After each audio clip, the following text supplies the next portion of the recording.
الحمد للہ وحدہ والصلاة والسلام علی من لا نبی بعدہ اما بعد.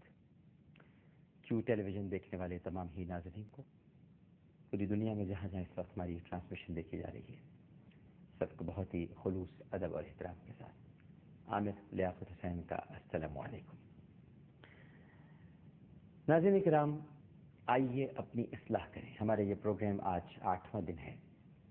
ماشاء اللہ مجھے اللہ سبحانہ و تعالیٰ کا 100,000 بار بھی شکر ادا کرنا چاہیے تو بھی کم پڑے کہ آپ نے اس پروگرام کو اتنا پسند فرمایا.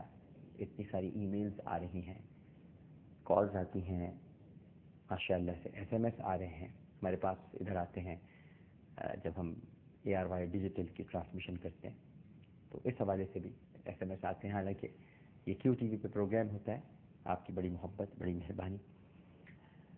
تو آج آئیے اپنی اصلاح کریں گے. میں نے سوچا، خیال کیا کہ کیوں نہ ان 4 سوالوں کے بارے میں ذکر کیا جائے اور بات کی جائے جو قیامت کے روز ہم سے پوچھے جائیں گے. نبی کریم صلی اللہ علیہ وآلہ وسلم کا ارشاد پاک ہے، فرمان علی شان ہے کہ قیامت میں جب تک لوگ 4 باتوں کا جواب نہیں دیں گے کسی انسان کا قدم اس جگہ سے نہیں ہلے گا. اب 4 چیزوں میں جو سوالات ہیں، یعنی جو 4 سوالات ہیں، ان میں سب سے پہلا سوال یہ ہے کہ آپ کا شباب کہاں گزرا. جوانی، جوانی پر بڑا ناز ہوتا ہے. جوانی کہاں گزاری، شباب کا بڑا ذکر ہوتا ہے. اور یہ سوال ناظرین کرام مردوں سے بھی ہوگا اور عورتوں سے بھی ہوگا کہ جوانی کہاں گزاری.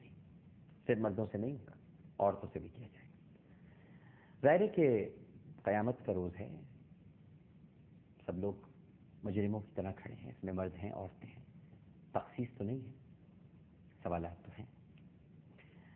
اب یہ جو جوانی ہوتی ہے نا ناظرین کرام، یہ بڑی نعمت ہے، یہ اللہ کا بہت بڑا انعام ہے. میرے جو نوجوان اس وقت سن رہے ہیں پوری دنیا میں،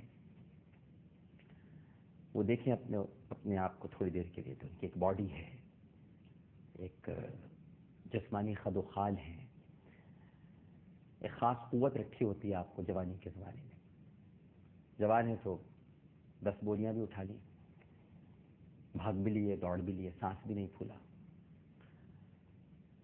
کسی بوڑھے کے لیے کہیں تو 2-4 قدم چلنا بھی اس کے لیے 2 بھر ہو جائے گا. جوان بھاگتا ہوا چلا جائے گا. نعمت ہوئی نا. پھر ایک اسٹیم ہے، کچھ جذبات ہیں، کچھ تقاضے ہیں، کچھ شہوتیں ہیں، خواہشات پورا کرنے کا کچھ شوق ہے. کہیں نظریں ادھر ادھر بھٹک جاتی ہیں، جوانی ہے. اور یہ ساری چیزیں جوانی میں ہی ہوتی ہیں، کیونکہ جوانی میں آدمی اسٹرانگ ہوتا ہے، مضبوط، ہر طرح سے مضبوط. اعصاب بھی مضبوط، اعضاء بھی مضبوط، ذہن بھی مضبوط، نگاہ بھی مضبوط، دل بھی مضبوط، خیالات بھی مضبوط، احساسات بھی مضبوط، جذبات بھی مضبوط، ہر چیز مضبوط. اب جب آدمی بہت زیادہ اسٹرانگ ہو جاتا ہے، ویسے بھی ناظرین کرام، تو پھر اس کو نتیجہ کم دکھائی دیتا ہے. آگے کی سوچ اس کو دکھائی نہیں دیتی، مطلب ویژنری نہیں ہوتا. وہ اس کا ویژن تھوڑا سا سکڑ جاتا ہے. جیسے آنکھ کی پتلی جب تک سکڑتی نہیں ہے اس وقت تک قریب کی چیز دکھائی نہیں دیتی. یہ سائنس کا اصول ہے. سکڑے گی پتلی تو قریب کی چیز دکھائی دے گی، پھیلے گی تو دور کی چیز دکھائی دے گی. جوانی میں تھوڑا سا سکڑا ہوا ہوتا ہے انسان، سوچوں کے معاملے میں، خواہشات کے معاملے میں، احساسات کے معاملے میں. لہٰذا اسے آگے کے کچھ نتائج دکھائی نہیں دیتے. اب جب نتائج دکھائی نہیں دیتے تو وہ جذبات میں گھر جاتا ہے، خواہشات میں پھنس جاتا ہے. تو پھر جوانی کو سنبھالنا مشکل ہو جاتا ہے. خواہشات میں پھنس گئے، سنبھالنا مشکل ہو گیا. تو مردوں کے لیے بھی سنبھالنا مشکل ہو جاتا ہے اور عورتوں کے لیے بھی سنبھالنا مشکل ہو جاتا ہے. تو پہلا سوال یہ ہوگا کہ بھائی ہم نے تمہیں جو جوانی دی، جو ہم نے تمہیں پہلی یعنی جو نعمت عطا فرمائی ہم نے، شباب، وہ تم نے کہاں گزاری. دوسرا سوال یہ ہوگا ناظرین کرام کہ عمر کہاں گزاری. جوانی کے بارے میں تو سوال ہو گیا، اب عمر کہاں گزاری. ٹھیک ہے. پوری لائف کا سوال آپ سے کیا جائے گا. اس میں جوانی بھی ہے، بڑھاپا بھی ہے، لڑکپن بھی ہے، بچپن بھی ہے، ادھیڑ عمری بھی ہے، سب آ گیا. لائف کہاں گزاری؟ اچھا پھر یہ بھی ہوگا کہ لائف کیسے گزاری، کہاں گزاری، کیسے گزاری، صحیح تھے، غلط تھے، برے تھے، صحبت کیسی تھی، کن لوگوں میں اٹھتے بیٹھتے تھے، کیا باتیں کرتے تھے، کس طرح کا طرز تکلم تھا، تمہارا دیکھنا کیسا تھا، تمہارا کھانا کیسا تھا، اوڑھنا کیسا تھا، بچھونا کیسا تھا، کیسے لائف گزاری نا بھائی. سوال ہے لائف کے بارے میں. اور پھر یہاں تو آپ منت سماجت کر کے لوگوں سے کام نکلوا لیتے ہیں، وہاں تو منت سماجت بھی کام نہیں آئے گی.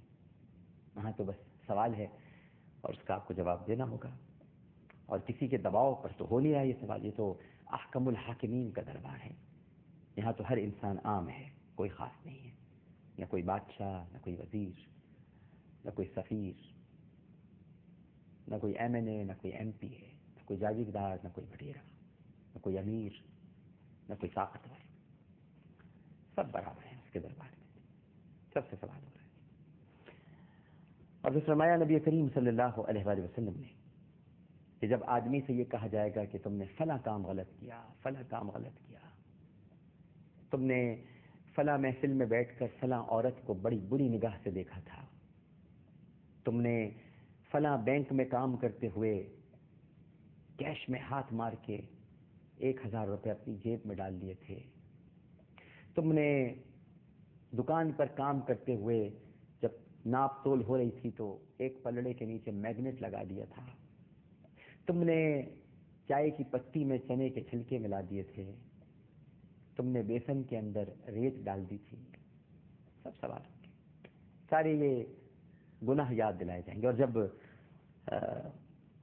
وہ انکار کرے گا اور کہے گا کہ میں نے تو یہ کام نہیں کیے، تو اب آپ ذرا گواہ دیکھیے، انکار کرے گا انسان تو اللہ سبحانہ و تعالیٰ اسی وقت اس کے منہ پر مہر لگا دیں گے، زبان بند ہو جائے گی.